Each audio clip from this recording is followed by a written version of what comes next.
வணக்கம். நிகழ்ச்சி மூலமாக உங்களை சந்திப்பது பெரும் மகிழ்ச்சி அடைகிறேன். வாழ்க்கையில் வெற்றி பயன் நோக்கி பயணம் செய்து கொண்டிருக்கிறீர்கள். இந்த பயன்கள் நல்ல முறையில் வெற்றி பெற அனுப்பின வாழ்த்துக்கள். நீங்கள் நல்லா இருப்பீங்க. இப்போ இருக்கிறத விட 1000 மடங்கு அதிகமாகும்படி நம்ம சேனைகளின் கர்த்தர் தாமே சொல்லியபடி உங்களை ஆசீர்வதித்து உயர்த்துவாராக. நல்லா கவனிச்சு பாருங்கள். வாழ்க்கையில் வெற்றி பயணத்தில் டிராவல் பண்ணி கொண்டிருக்கிறீங்க.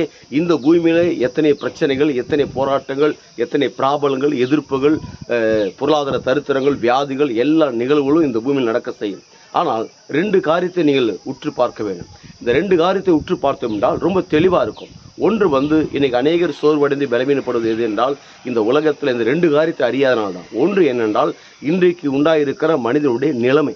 இந்த நிலைமை என்ன? நம்முடைய தரித்திரங்கள், நம்முடைய வியாதிகள், எதிர்ப்புகள், போராட்டங்கள், எக்ஸ்ட்ரா பிரச்சனைகள், போராட்டங்கள் வெடித்து சிதறுகிறது, இவைகள் என்று சொல்லி இப்போ நடந்து கொண்டிருக்கிற கஷ்டமான நெருக்கமான சூழ்நிலைகள் தான் நிலைமை.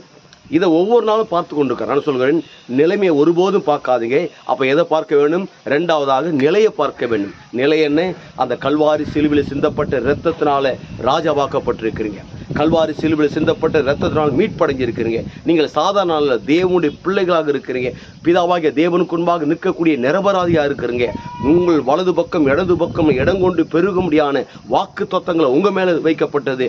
அதில் உங்களுடைய நிலை முற்றிலும் மாற்றப்பட்டிருக்கிறது. அதில் நிலைமையை பார்க்காதீங்க, உங்கள் நிலையை பாருங்க. உங்கள் நிலையை பார்க்கும்போது என்ன உண்டாகுது? நீங்கள் செய்கிற வேலைகள், தொழில்கள், வியாபாரங்கள், பிஸ்னஸ்கள், கான்ட்ராக்டுகள், எஜுகேஷன்கள், விசேஷமாக ஊழியங்கள் எல்லாம் தரமும் உயர்த்தப்படும். அப்படி தரம் உயர்த்தப்பட்டிருக்கும் என்ன நடக்கிறது? ஒட்டுமொத்த உலக நாடுகளுக்கு நாம் ஆண்டவர் இயேசு கிறிஸ்து உங்களை கடன் கொடுக்க முடியாது வைக்கிறார். நீங்கள் வற்றாத நீரூற்றை போல் இருப்பாய் என்று சொல்லி உங்களிருந்து விடைபெறுகிறேன். உங்கள் நண்பன் ரவி, பெரியபாளையம்.